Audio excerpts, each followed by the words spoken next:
Si Yuro ang pinakamatalik kong kaibigan. Bakit ka? Dahil ako ang mahal ni Hueye ngayon. Kung gayon, sana maging masaya kayo. Ikaw nga ang tunay kong matalik na kaibigan. Kung gayon, lumabas ka na sa bahay namin ni Hueye. Lumabas ka na sa bahay namin ni Hueye. Huwag mo kaming guluhin sa aming pagmamahalan.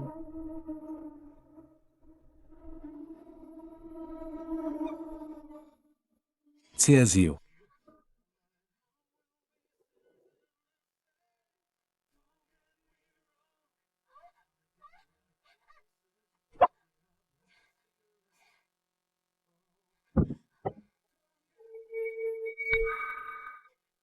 Ziu, wala ka bang puso? Alam mo ba, sa loob ng 4 na taon, sa bawat sandali inisip kita. Ziu, hindi ka ba pwedeng huwag maging ganoon kalupi? Nakikiusap ako sa'yo. Mawa ka naman sa akin, pwede ba? Ziu, tingnan mo ako. Nagsiselos ka ba? Sumuko ka na. Basta sabihin mo lang na may dahilan ka noon. Basta sabihin mo lang, maniniwala ako. Pwede tayong bumalik sa dati. Makakalimutan ko ang lahat na nangyari. Walang dahilan. Ang alam mo ang katotohanan.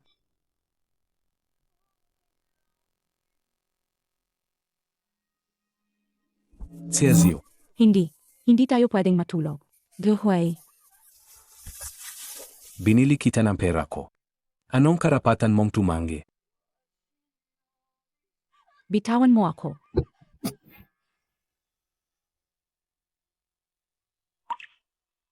Ziu, ang tapang mo.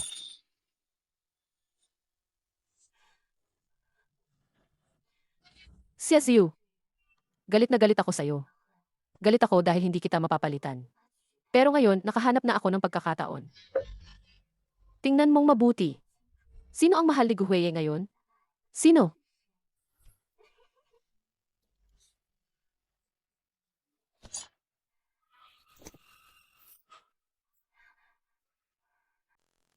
Ziu, gusto mo bang mamatay?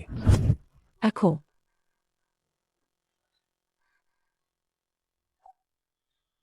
Hueye, gusto ko lang sanang kausapin si Ziyu. Hindi ko inakala na babasagin niya ako ng bote. Hindi kaya ako magdugo ng sobra at mamatay? Natatakot ako. Yuraw. Nag-donate ka ng kidney sa akin. Ang matinding pagdurugo ay maaring maging sanhi ng kamatayan. Dadalhin kita sa ospital. Nag-donate siya ng kidney sa'yo. Naman, sino pa ba? Ikaw ba? Noong naaksidente ako, agad kang umalis. Ngayon, sinasaktan mo pa si Yuraw. Akala ko, pera lang ang habol mo. Hindi ko inakala na napakasama mo pa. May tao ba diyan? Dalhin niyo siya sa ospital kasama namin. Kung may mangyari kay Yuraw, dapat kang magbayad ng buhay mo.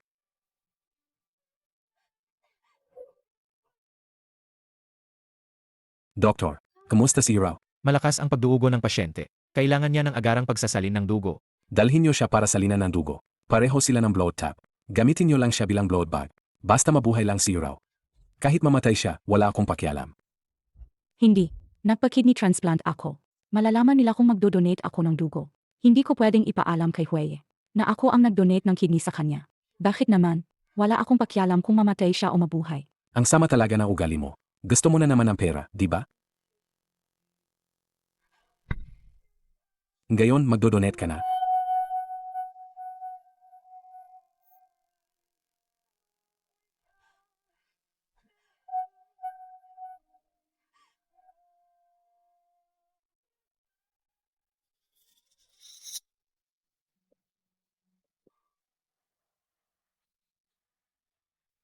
Ayos na yan.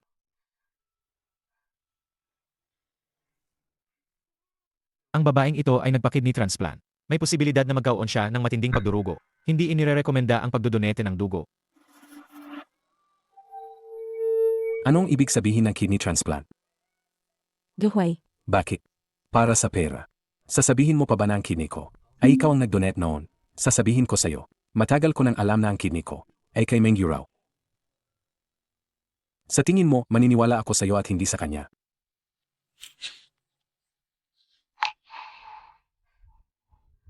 Ang totoo, gusto ko lang kumuha ng mas maraming pera sa'yo. Hindi ko inakala na mabubunyag mo. Sasabihin ko sa'yo, kahit magkano pa ang ibigay niya sa'yo, dodablehin ko yan. Ngayon na, kunin mo ang dugo niya. Sag.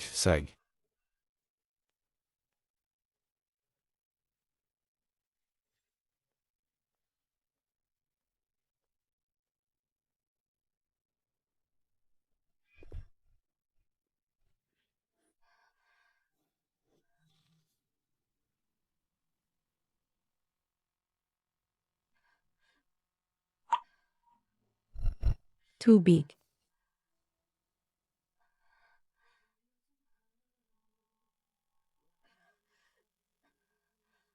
Guhwei masakit ang ulo ko.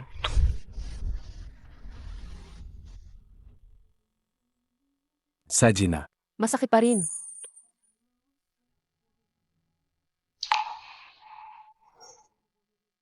Parang bumubuti na.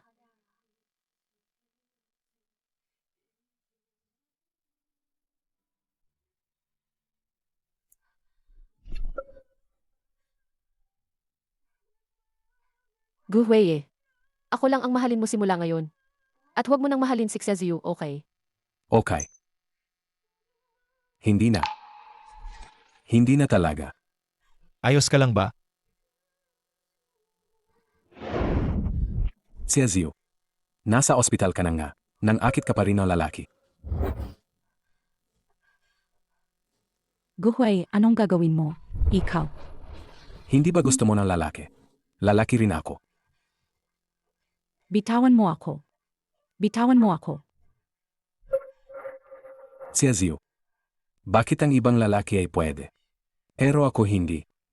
Pwede ka rin naman. Basta matugunan mo ang kondisyon ko.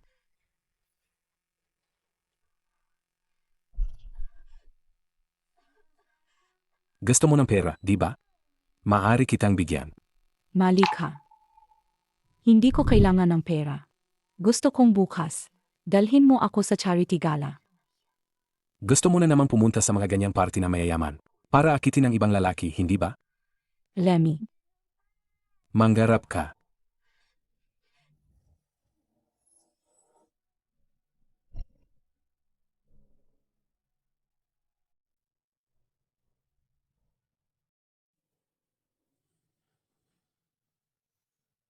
Okay na bang gayon? Kailangan mo ba akong ipahiya ng ganito? Naman. Gusto kong malaman ng lahat. Kung gaano kasama ang babaeng ito sa kwarto. Kahit may sakit. Inaakit pa rin. Ang iba para makipagtalik sa kanya. Gagawin mo ba yan kay Meng Yurao? Hindi ka karapat dapat ikumpara sa kanya. At hindi ko rin gagawin yan sa kanya. Mula nang ibigay niya ang kanyang bato sa akin. Siya ang taong alagaan ko habang buhay.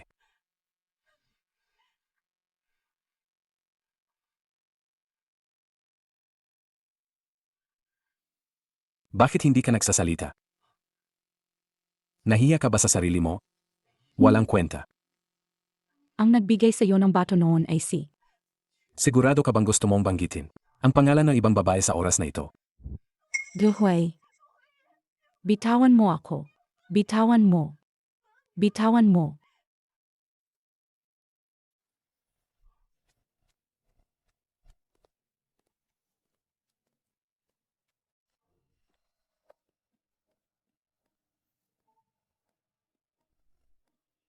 Yurao. Kakalabas mo lang ng ospital. Pinabili ko na maraming pampalakas para sa'yo. Guhwei, ang bait mo talaga sa akin. Ziyu. Kumuha ka ng tubig para kay Yurao.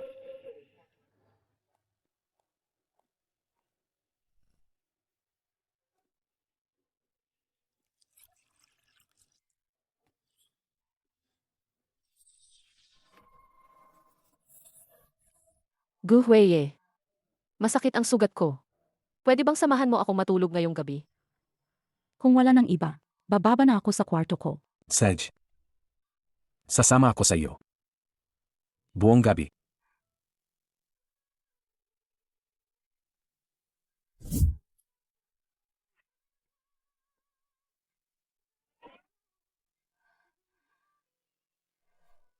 Siya Ziyu.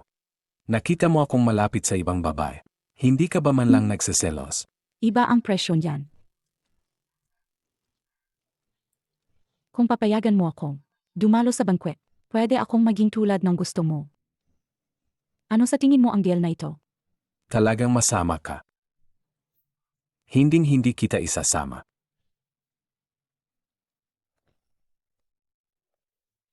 Pwede kitang isama sa banquet hall. Ano ang kapalit? Pagkatapos ng banquet, iwanan mo na si Guhwei ng tuluyan. Seth. Kailangan ko lang siyang pagbigyan muna. Pag-isipan ko na lang mamaya.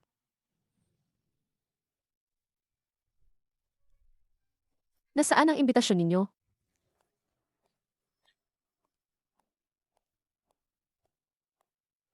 Kasama ko siya. Tao ni Miss Meng. Paumanhin, paumanhin. Pasok po kayo.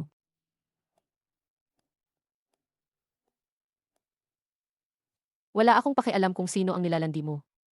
Lumayo ka kay Guhui eh.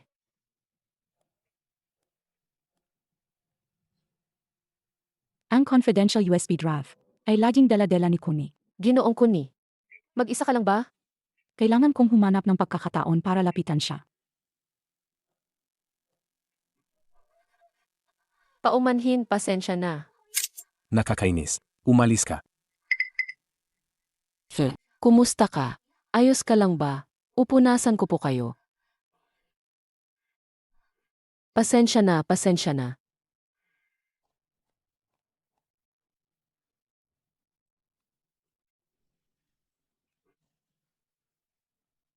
Nahulog ang USB drive. Kapkapin ang lahat ng tao sa lugar. Seg.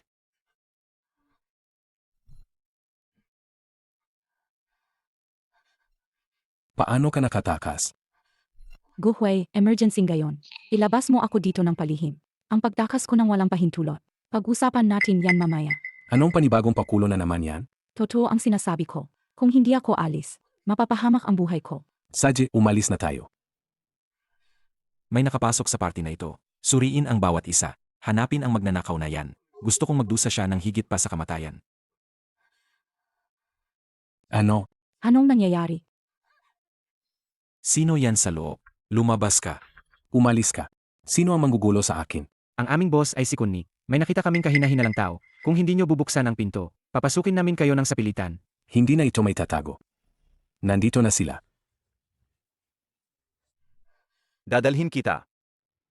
Boss Gu. Paumanhin po. Sa pagambala sa kasiyahan ni Boss Gu, ero ang babae sa loob. Kailangan naming halughugin. Hindi, alis na ako ngayon. Madadamay si Guhui. Hawakan mo ang ebidensya. Mauna ka na. Kung mananatili ka at mahuli ang iyong pagkakakilanlan, si Guhueye lang ang madadamay. Umalis ka na. Umalis ka na. May nawala ba si Kone? Isang napakahalagang bagay. Wala dito. Tingnan mo sa kabilang kwarto. Sej, saan ka pupunta? Mauna ka na. Umalis ka na. Nalinlang ko na si Kone. Ano bang ginawa mo para galitin siya? At sino ang lalaking John? Huwaye, kapag natapos na ang lahat, sasabihin ko sa iyo ang buong katotohanan. Pati na rin ang mga paghihirap noon. Delikado dito ngayon. Umalis na muna tayo, okay? Sej, Kuya Kun, nandoon lang siya sa loob. Siya yan, Kuya Kun. Mapapatunayan din ni Huey ang kanyang kakaibang kilos.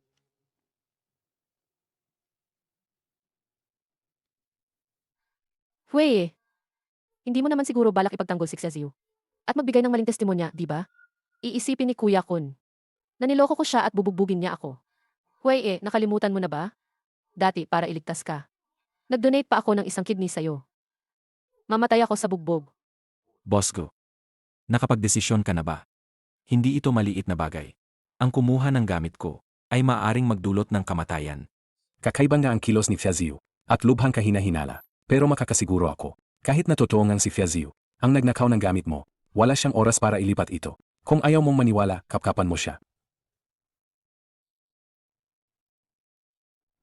Kapapan mo.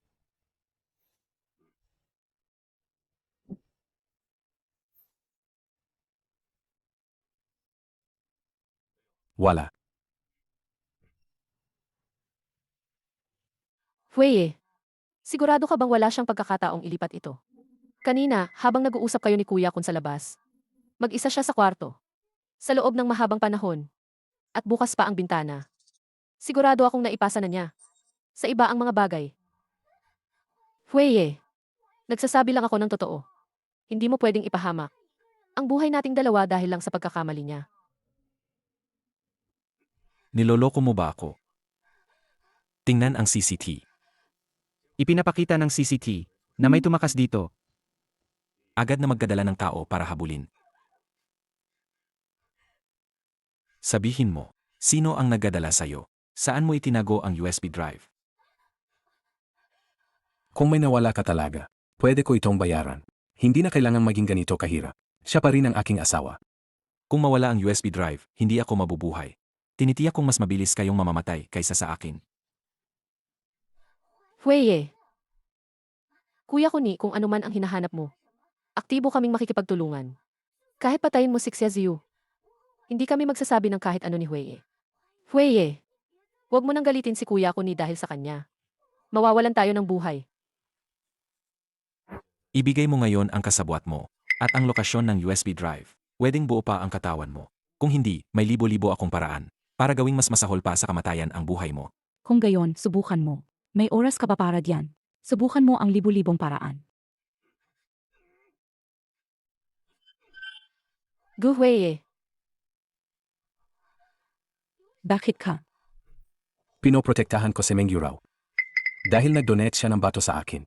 Pero hindi ko intensyon na saktan ka. Gu Huweye, umalis ka na. Umalis ka. Wala kang utang na loob sa akin. Umalis ka na. Umalis ka na. Bilisan mo, umalis ka na. Gusto ko. Huwag mong isipin na hindi kita kayang galawin.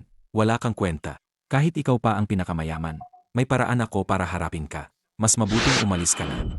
Gu Huwei, si Kuni ay nagsimula sa illegal na negosyo. Kaya niyang gawin ang sinasabi niya.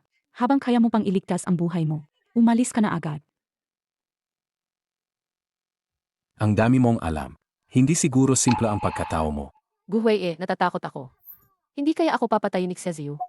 Bumalik ka at protektahan mo ako, please. Ano man ang gawin mo, poprotektahan kita. Siguro nga may kakayahan ka. Natapusin ako. Pero hindi yon.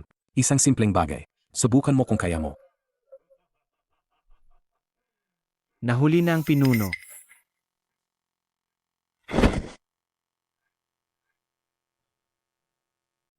Anong silbi ng paghuli sa isang alipors? Pinagbantaan ko lang siya. Nailipat ko na ang USB drive. Ngayon nyo lang ako nahuli. Mga walang silbi.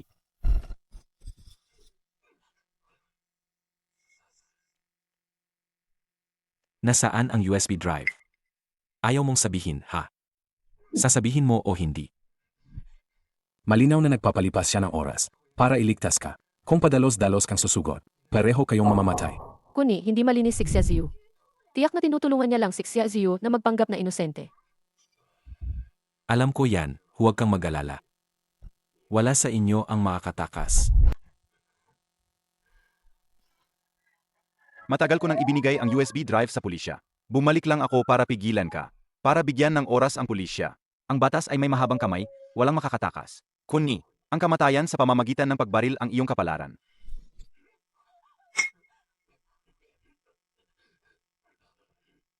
Papasamahin ko kayong lahat sa aking libingan.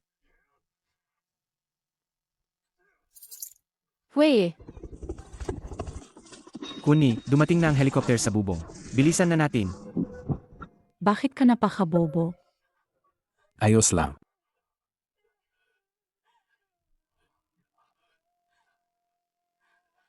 Ang USB drive, sa totoo lang, hindi pa, naibibigay sa pulisya. Tandaan mo, pumunta ka sa ating lumang tagpuan. Ang USB drive, ibigay mo, sa pulisya.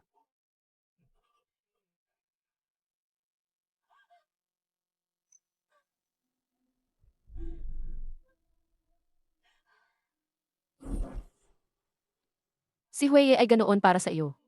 Pero inabandona mo na naman siya. Pinapansin mo ang iba. Hindi ka karapat-dapat sa tabi niya. Hindi ka karapat-dapat.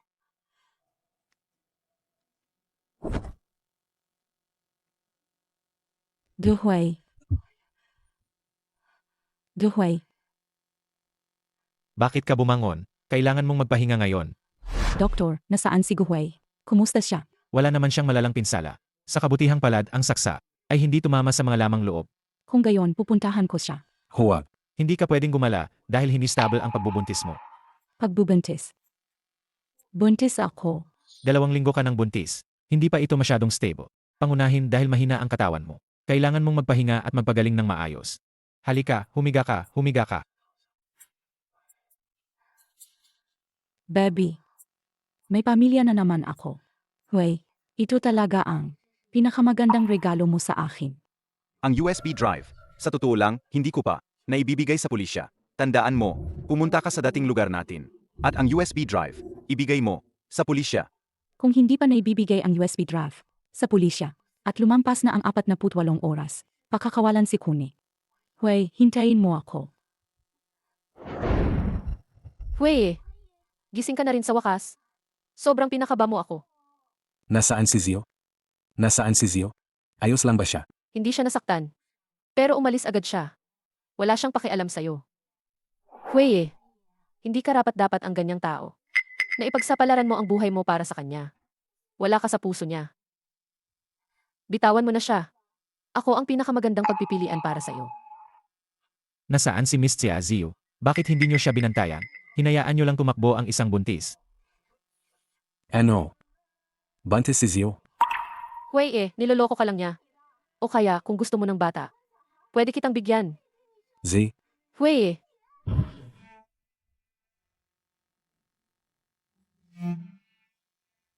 Ito ang USB drive na laging dala ni Kuni. Liang. Matagumpay na natapos ni Fia Ziyu ang misyon. Salamat sa pagod mo. Boss, gusto ko nang mag-resign. Tinanggap ko lang ang misyon na ito para sa aking ama. Gayon natapos na ang misyon. Gusto kong mag-focus sa pagbubuntis ko at mamuhay kasama si Guhui. Dapat sana. Ang mga pulis na nakatapos ng mapanganib na misyon ay tutulungan ng istasyon ng pulisya na magpanggap na patay para makaiwas sa panganib ng paghabol. Ikaw, Ayoko na. Ayoko nang saktan pa si Hui. CJ, dahil sa iyong malaking kontribusyon, sumasang-ayon ako. Salamat, boss. Nga pala, saan inilibing sa Liang? Gusto ko siyang bisitahin. Glory Cemetery.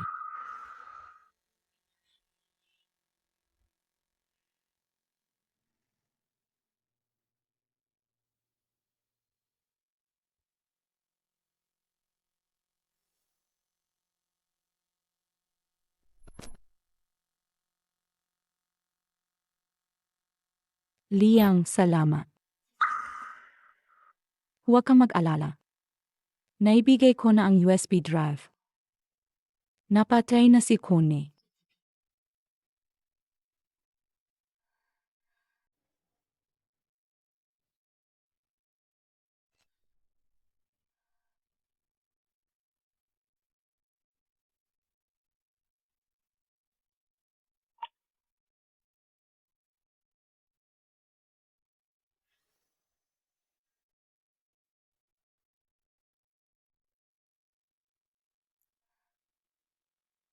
Tatay.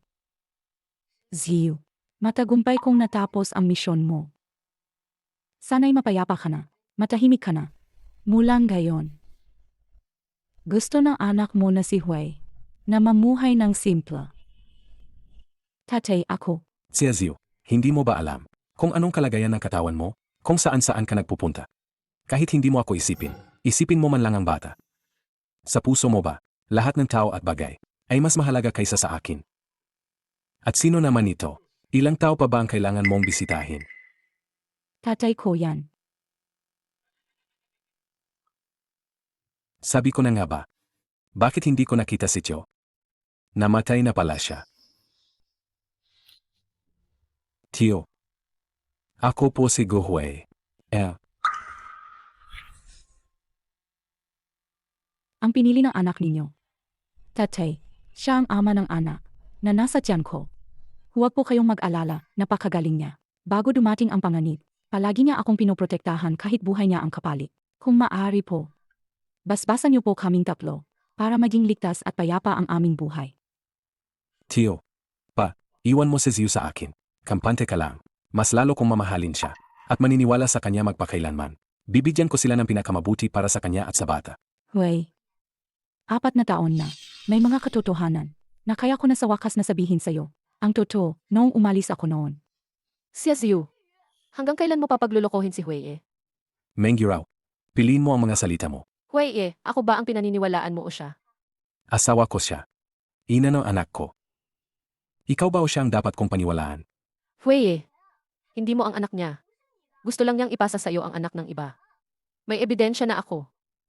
Ang oras ng pagbubuntis ni Xiaziu ay 1 buwan na ang nakalipas. Pero nagkita kayo ulit noong 2 linggo lang ang nakalipas.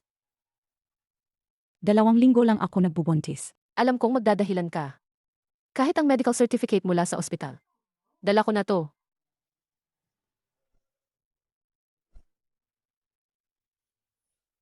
Xiaziu. 4 na linggo ka ng buntis. Xiaziu. Totoo bang buntis ka sa ibang lalaki? Para hanapin ako para maging ama ng anak niya. Paano nangyari na ito ang anak mo? Gu Hui, maniwala ka sa akin. Hindi ba't nasa harap ka pa lang ng tatay ko? Sinabi mong maniniwala ka sa akin palagi, at mamahalin mo ako palagi. Ang sertipiko mula sa ospital ay naibigay na.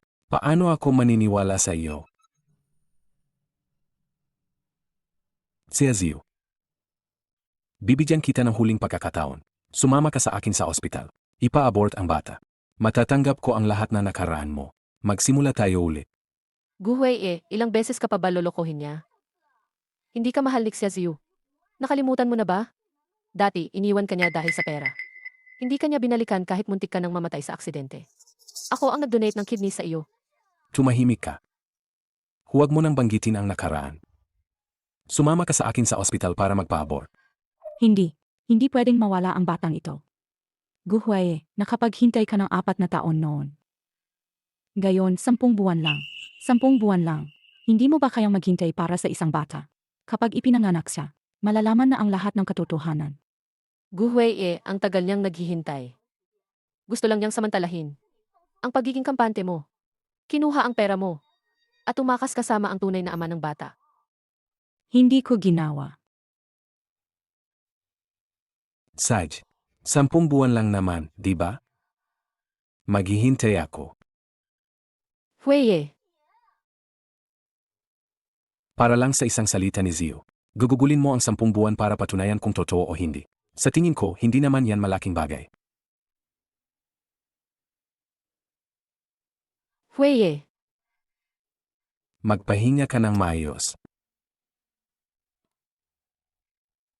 Kailangan na asawa ko ngayon. Ang prenatal check-up at pangangalaga bago manganak.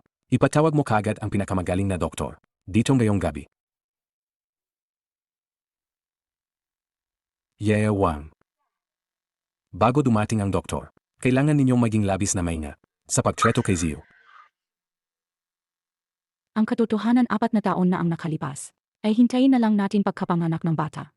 At pagkatapos na humupa ang lahat ng gulo, saka na natin pag-usapan. Ano ba ang inisip mo?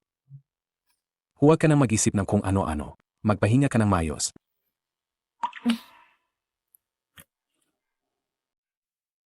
Zio. Pakiramdam ko, ang buhay natin ngayon ay parang panaginip. Mula ngayon, magiging maganda na ang lahat.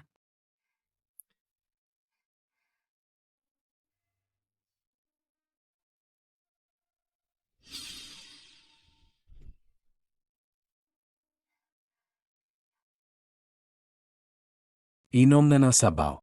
Halika.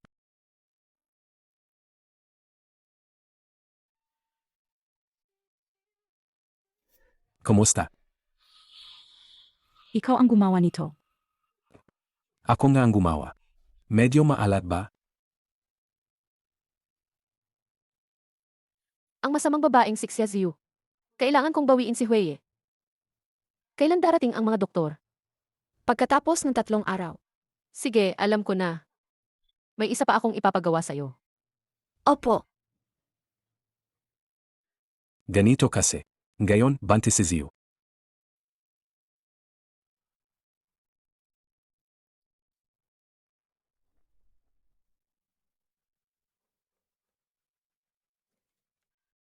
Sino yan?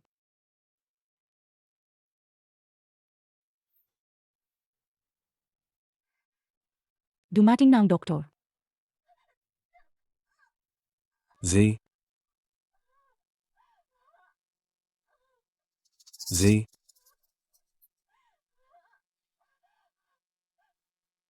Masamang balita, Boss Gu.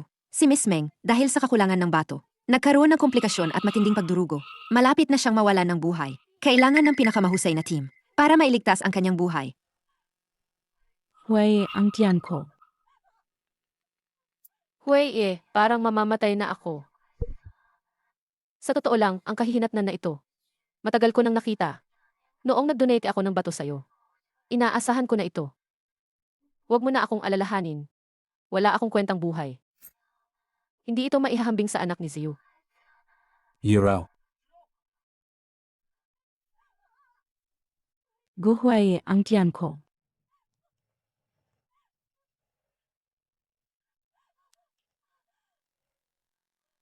dalhin ninyo ang ginang sa ospital. Sumama kayo sa akin kay Yuraw. Gu Huai. Ang nag-donate ng kidney sa'yo noon ay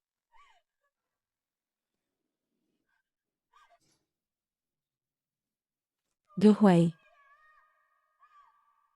Hindi ka ba kailanman naniwala na ang anak sa sinapupunan ko ay sa'yo? Hindi ka ba kailanman naniwala na ang anak sa sinapupunan ko ay sa'yo?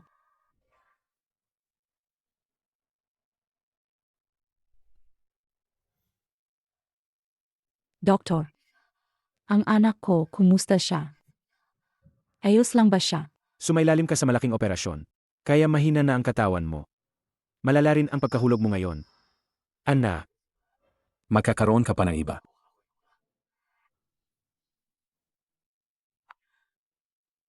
Baby. Wala akong silbi bilang nanay. Hindi kita naprotektahan. Wala akong silbi bilang nanay. Hindi kita naprotektahan. Nakunan si Xia Ziyu.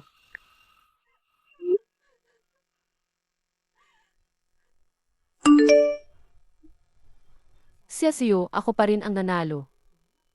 Nakunan si Fezio. Anong ginagawa ng mga doktor na yan? Mga walang silbi.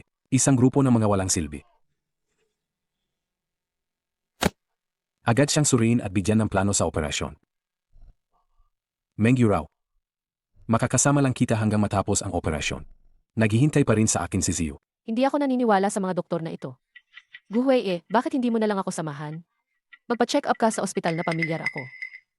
Ito ang mga pinakamagaling na doktor. Walang ospital na makakapantay dito. Meng Yuraw, sasabihin ko sa'yo. Iniwan ko si Ziyu para lang puntahan ka. Huwag kang maging pasaway sa oras na ito. Huwag kang maging pasaway. O baka naman, may iba pang dahilan ng sakit mo. Gu Huai, paano mo naman naisip yan sa akin?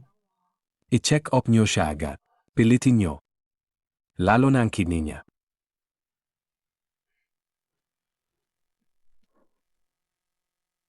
ang kidney ng babaeng ito. Dapat isa lang ang kidney niya.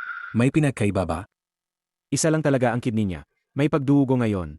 Maaaring mapanganib sa buhay. Kailangan agad ng operasyon. Miss, walang sakit ang kidney mo. Sigurado ka bang gusto mong ipatanggal ang isa? Sigurado ako.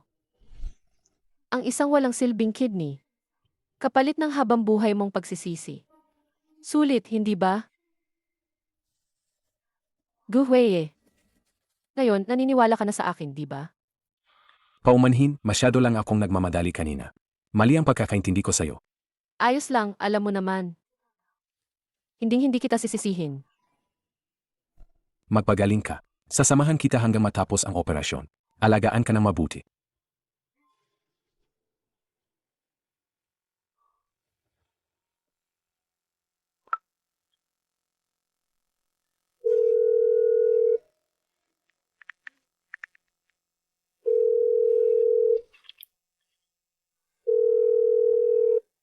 Ziyu, bakit hindi mo sinasagot ang tawag? Nagagalit ka ba sa akin?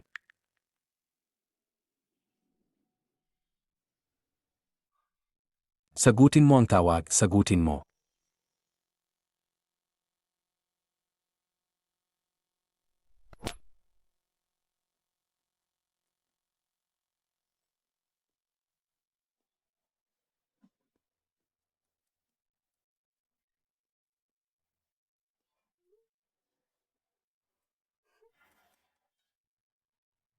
May balita ka ba, Ginang?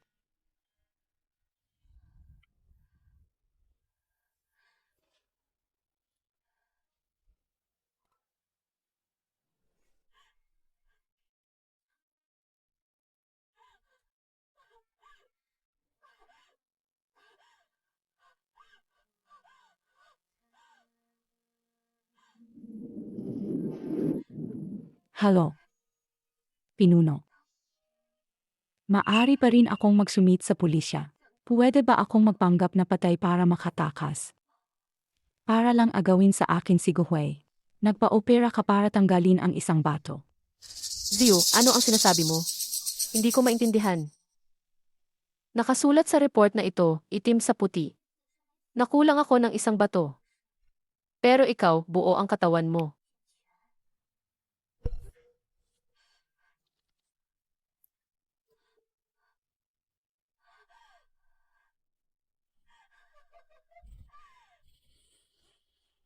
Pinalitan mo ang medical report ko. Meng Yurao, napakawalang awa ng plano mo. Z.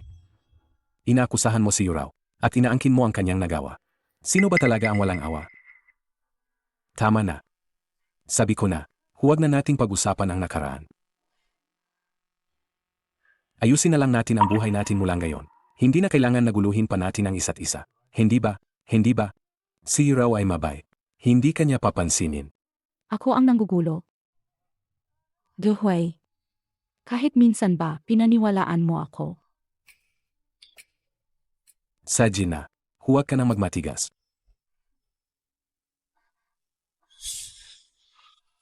Huweye, hindi mo na kailangang isipin ang nararamdaman ko. Siguro, ilang taon na lang ang itatagal ko. Kapag namatay ako, hindi ka naguguluhin ni Ziyu. Si Azio. Wala talaga akong paraan para paniwalaan ka. Humingi ka na ng tawad kay Yurao ngayon. Anong sabi mo? Ako ang hihingi ng tawad sa kanya. Tutal, malapit na akong magpanggap na patay at umalis. Mas mabuting linawin na ang lahat, kahit magkasira tayo. Guhwei. Hindi mo ba gustong malaman ang dahilan ng paghihirap ko noon? Sadye, sasabihin ko sa iyo. Noon, ang tatay ko ay naging undercover sa tabi ni Kuni. At pinatay. Iniwan kita para hindi ka madamay. Kaya kita iniwan. Pagkatapos ng aksidente mo, nag-donate ako ng isang bato para sa'yo. Pag-uwi ko, nalaman kong, pinatay din ang nanay ko. Kaya nag-training ako sa istasyon ng pulisya. Para ipagpatuloy ang misyon ng tatay ko.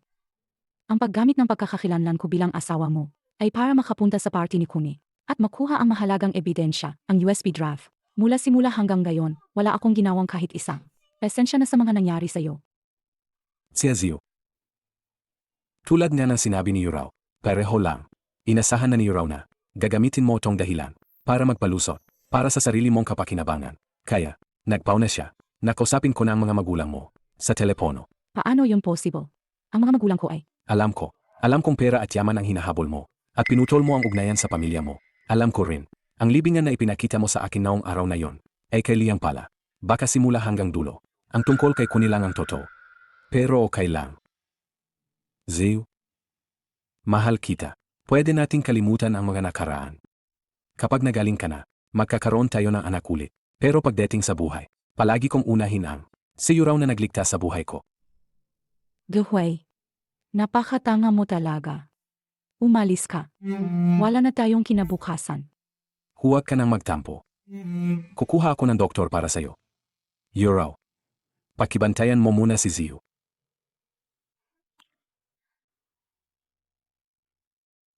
Si Ziyu.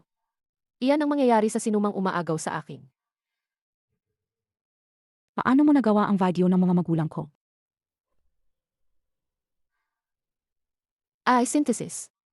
Ang kidney ko, kakakuha ko lang yan 2 araw na nakakaraan. Pek rin ang medical report na ginawa ko. Pati ang pagkadulas mo na naging sanhi ng pagkalaglag ng bata. Ako ang nag-utos niyan. Hindi ka ba natatakot na sabihin ko kay Guhwei para makita niya ang tunay mong pagkatao? Sabihin mo. Sayang, hindi na siya maniniwala. Sa'yo na puro kasinungalingan. Meng Yurao. Hindi ka ba nakikinig ng mabuti? Sa sinasabi ko, sumali na ako sa pulisya. Pulis ang pagkatao ko. Mayroon akong pinakamataas na autoridad para imbestigahan ang mga peking ebidensya mo. At ngayon, ang ebidensyang ito ay naipadala na sa cellphone ni Guhwei. Ziyu. Patawad. Nagkamali ako sa'yo. Niloko mo ako at sinaktan si Ziyu.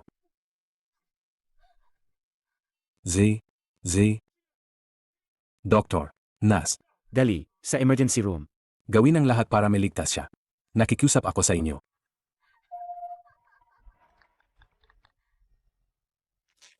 Wei nandito naman ako. Umalis ka. Doktor, kumusta siya? Paumanhin, ginawa namin ang lahat. Ito ang death certificate ni Miss Chaya. Impossible. Hindi siya pwedeng mamatay ng ganoon. Niloloko niyo ako. Papasok ako para hanapin siya. Margo, kumalma ka. Ang death certificate. Hindi kami pwedeng mag-fake nito. Bukod pa rito, may huling habilin si Miss Tia para sa iyo. Sabihin mo, sinabi niya na pagkatapos niyang mamatay, hindi kanya papayagang bisitahin. Kahit ang kanyang bangkay, hindi. Xiaziu, ganoon mo ba ako kinamumuhian? Hindi mo man lang ako pinayagang makita ka sa huling pagkakataon.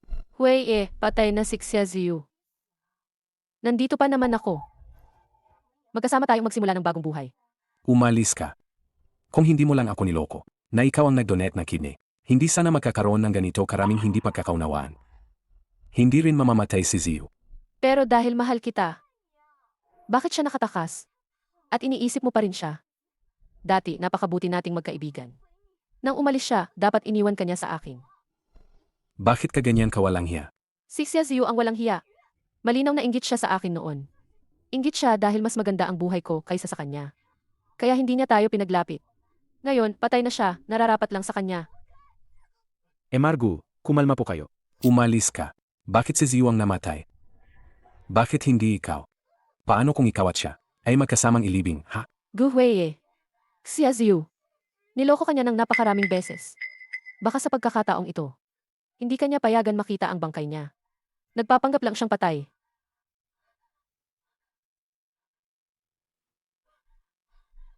Gu Huiye. Kahit na ako ang dahilan ng pagkalito ninyo. Pero si Xiaziu noon. Talagang niloko ka, hindi ba? Posibleng nagpapanggap lang siyang patay. Siguradong nagpapanggap lang siyang patay para lokohin ka. Nalaglag lang ang bata. Wala man lang abiso ng kritikal na kondisyon. Paano siya biglang mamamatay? Kailangan kong makita ang bangkay ni Xiaziyu ngayon. Kung hindi ang ospital ninyo, ay hindi na makakapagpatuloy. Ginoong Gu, igalang natin ang patay. Igalang pa rin natin ang huling hiling ng namatay. Nagsisinungaling ka. Hindi siya patay. Kaya ayaw ninyong ipakita ang bangkay niya sa amin. Umalis ka. Sej. Hindi ko kayo pahihirapan. Ilabas ninyo ang bangkay. Ginoong Gu, hindi ko talaga maipakita sa iyo. Pinipilit mo ba akong palakihin ang isyu? Tigilan mo. May mukha ka pa bang bisitahin siya? Xiaziu. Dahil sa pagdodonate ng bato, humina ang katawan niya. Malaking pagdurugo dahil sa pagkalaglag ng bata. Hindi na niya kinaya. Sinaktan mo pa siya. Sa huli, ikaw ang pumatay sa kanya. Impossible. Hindi siya patay. Buhay pa siya. Sej. Kung gayon, hahayaan kitang mawalan ng pag-asa. Doktor, ilabas na natin.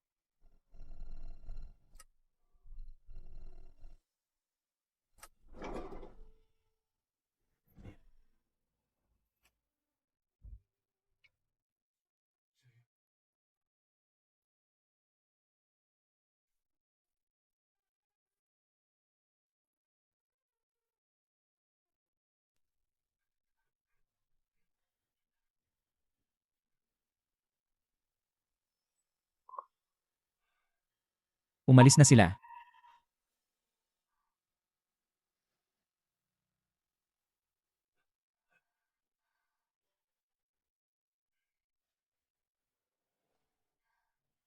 Salamat. Mula ngayon, gamitin mo ang bagong pagkatao mo. Mamuhay ka ng maayos.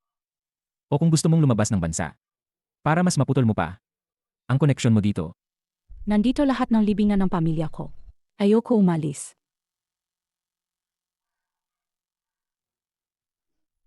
Ziyu. Ako ang nagkamali. Bakit ikaw ang napaparusahan? Samahan na lang kita, okay? Buhay man o patay. Dapat tayong magkasama palagi.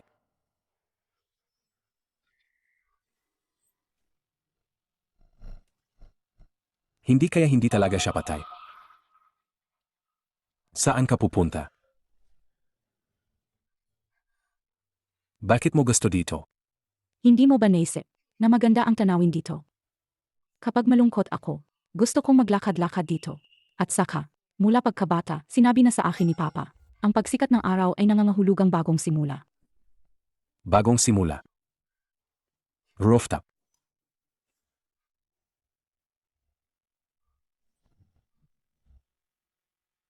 Z. Alam kong hindi ka patay. Z. Bakit ka nagpapanggap? Duhuay. Hindi ka ba kailanman naniwala sa akin? Nagpanggap akong patay para makawala sa iyo. Hindi mo ba naiintindihan? Naiintindihan ko. Lahat ng ito ay kasalanan ko. Nabulag ako. Kaya naniwala ako sa mga kasinungalingan ni Meng Yurao. Ziyu. Bigyan mo lang ako ng isa pang pagkakataon. Pwede ba? Magumpisa tayo ulit. Mula ngayon, maniniwala na ako sa lahat ng sasabihin mo. Maniniwala. Mababawi ba ng isang salita mo ang anak natin? Patay na siya. Pati ang dating ako, patay na rin. Akala mo ba sa isang salita mo lang, makakapag-umpisa tayo ulit? Duhuay. Sino ang nagsabing malupit ako noon? Nagsabing habol ko lang ang yaman. Nagsabing matigas ang ulo ko. Ako. Ako ang lahat. Dapat akong mamatay. Dapat akong mamatay. Dapat akong mamatay. Duhuay. Ikaw mismo ang nagsabi noon na si Meng Yuro ay mabait. Nag-donate siya ng bato para sa'yo. Kaya dapat mo siyang alagaan ng maayos. Kung gayon, alagaan mo siya ng maayos. Ziyu. Huwag kang ganyan. Talagang alam ko na ang pagkakamali ko. Bigyan mo ulit ako ng pagkakataon. Para makabawi ako sa'yo, pwede ba? Paano mo babayaran? Ang kahihiyan nitong mga taon, ang mga maling paratang, at ang aking anak, paano mo ako babayaran? Z. Huwag kang lumapit. Kung pipilitin mo pa akong hilahin, pabalik sa aking dating bangin, tatalon ako sa harap mo. Huwag. Saj. Hindi ako lalapit sa iyo. Ziyu, mabuhay ka ng maayos. Nagmamakawa ako sa iyo.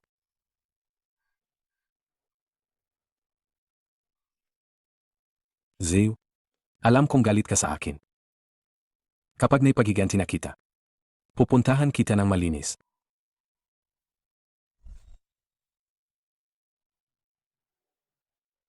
Meng Yurao, hindi ba gusto mo akong pakasalan? Magpakasal tayo bukas. Siya Ziyu. Sa huli, tinalo pa rin kita. Simula ngayon, akin na si Guhuei eh. Sayang lang. Maaga kang namatay. Hindi mo nasaksihan. Ang kasal namin ng pinakamamahal mong si Guhuei eh.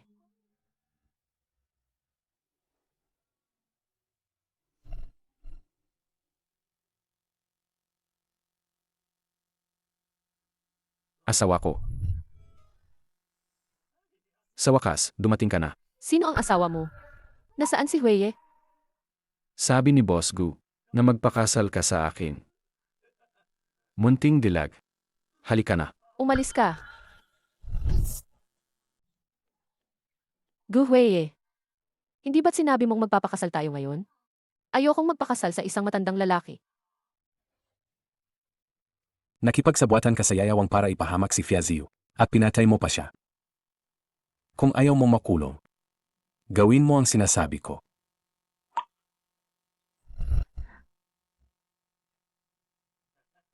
Ang bata pa ng babaeng yan.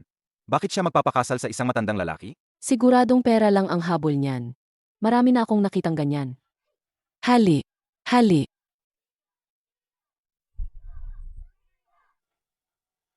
Ziu, ipaparanas ko kay Meng Yurao ang lahat ng pinagdaanan mo. Guhueye, nagkamali ako. Huwag mo na akong ipasama sa matandang yan, please. Kaya ko. Kaya ko humingi ng tawad kay Xiaziu. Patay na ang tao. Paano ka hihingi ng tawad? Sa impyerno ka ba hihingi ng tawad? Ang sakit ng tiyan ko. Buntis ba ako? Guhueye, tulungan mo ako. Iligtas mo ang anak ko. Boss Go. Guhueye, alam kong hindi mo ako pababayaan. May pakialam ka pa rin sa akin. Di ba? Huwag kang mag-assume. Ngayon ang Qingming Festival. Pupunta ako sa puntod ni Ziu.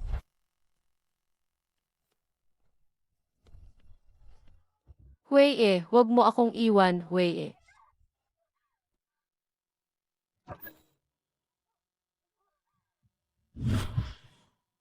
Hindi ba't si Miss Meng yan? Dati hindi gumagawa ng mabuti. Ngayon, inaani na ang karma. Tumawag ng 112. Huwag kang mamatay sa harap ng bahay namin. Ziu, mas malala pa ba ang dinanas mo noon kaysa rito?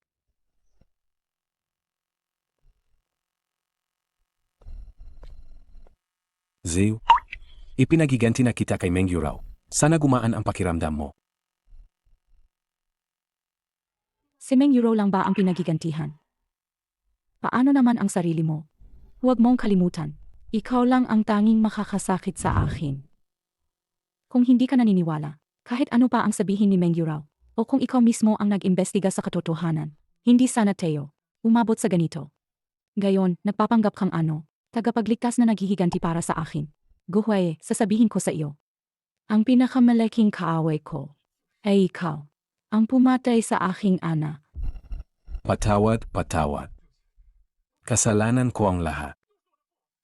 Masaya ba ang gawin ito sa sarili mo? Mas mabuti pang ako mismo ang gumanti sa'yo. Saji, saktan mo ako. Ayoko kang hawakan.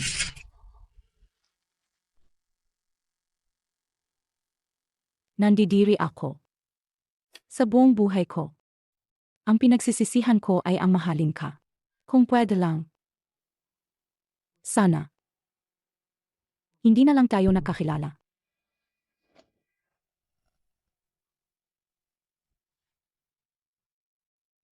Ito na ang huli nating pagkikita.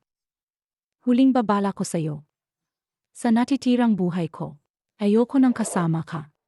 Ziu. Siya Ziu. Para sa'yo, palagi akong may lakas na loob na magsimulang muli. Kung hindi kaya sa isang buwan, isang taon. Kung hindi kaya sa isang taon, habang buhay. Balang araw. Mapapatawad mo rin ako. Doble ang pagmamahal na ibibigay ko sa'yo. Ayos lang. Miss Tia, nagmamadali akong umalis ng bansa. Itong bahay, ibibigay ko sa iyo ng may diskwento. 200 piso sa isang buwan. Ito ay isang malaking flat sa sentro ng lungsod. Ang average na presyo ng mga bahay dito ay 30,000. Kung gayon, 300 sa isang buwan. Talagang nagmamadali akong umalis. Pirmahan na natin ang kontrata. Kailangan ko pang humabol sa flight mamayang gabi.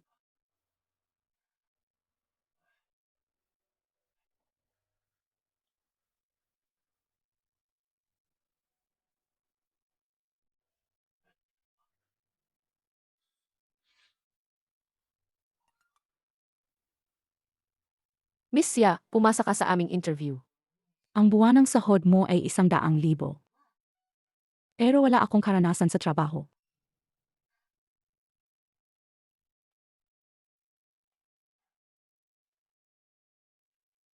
Mukhang ang bahay na ito ay gawa rin ni Guhwei. Hello, Ikaw ba si Xiaoziu? May kliyente na nagkagusto sa iyo. Sa simulation plan sa iyong resume, kailangan ka ng kumpanya na dumalo ngayong gabi para pag-usapan ang kooperasyon.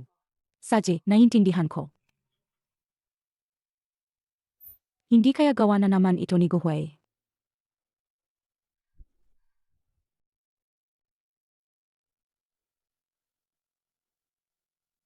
Hindi ko akalain na pagdating mo pa lang sa kumpanya, may kliyente nang nakagusto sa iyong plano. At ikaw pa ang pinapapunta para makipag-ugnayan.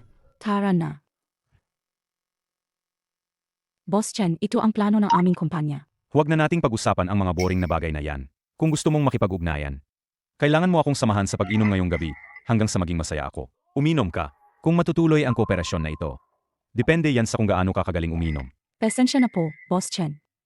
Naoperahan po ako. Hindi po ako masyadong makainom. Hindi mo ako binibigyan ng respeto. Sino ka para pilitin siyang uminom? Boss Gu. Hindi ba ikaw ang nagpapahanap sa akin sa kanya?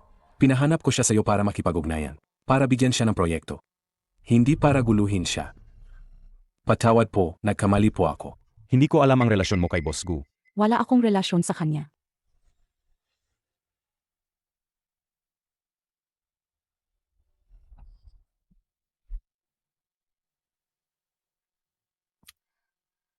Inumin ko ang basong ito. Sana ay seryosohin ninyo ang ating kooperasyon. Kahit wala siya, sapat na ang ganda ng aking panukala. Wala talaga kayong relasyon? Kahit may relasyon. Relasyon na magkaaway. Alis na ako. Ziu. Ano ba talaga ang gusto mong gawin? Hindi mo ba naintindihan ang sinabi ko? Naiintindihan ko. Gusto ko lang humingi ng isa pang pagkakataon. Gusto kitang yayain sa isang lugar. Gusto kitang yayain sa Changhua Temple. Nabalitaan kong napakabisa ng pagdarasal daon. Gusto ko na sa huling pagkakataon. Magkasama tayo. Magdasal para sa ating anak na hindi pa naisisilang. Seth. Sana pagkatapos ng pagkikita natin ito, hindi na tayo magkita pa. Si Aziu. Buhay ka pa pala.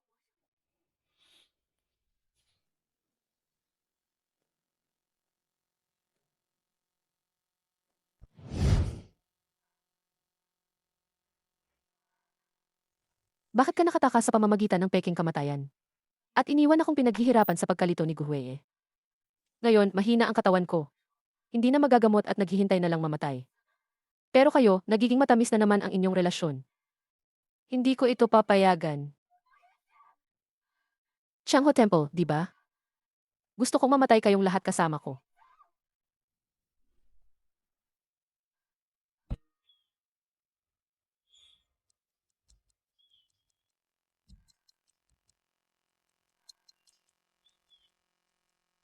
Sa ganitong oras, naglakas loob ka pang mahuli.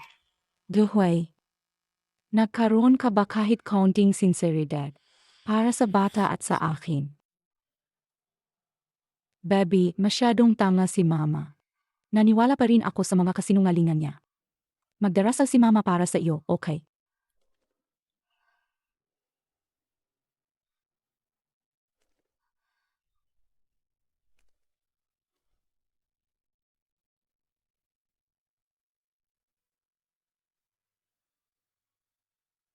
Tara na.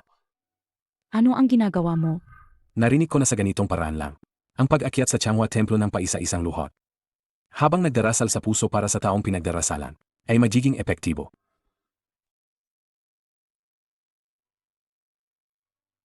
Hindi ito mahalaga kung ikukumpara sa sakit na idinulot ko sa inyong magina. Tara na. Pagsamba. Si Aziu, mamatay ka na.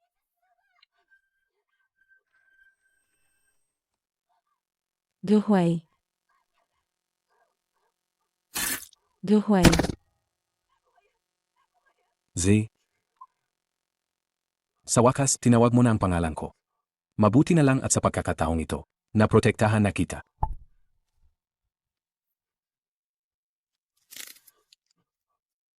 Ziyu. Ayaw mo pa rin akong patawarin. Tama ka. Kung ikukumpara sa sakit na idinulot ko sa iyo, talagang balwala ito.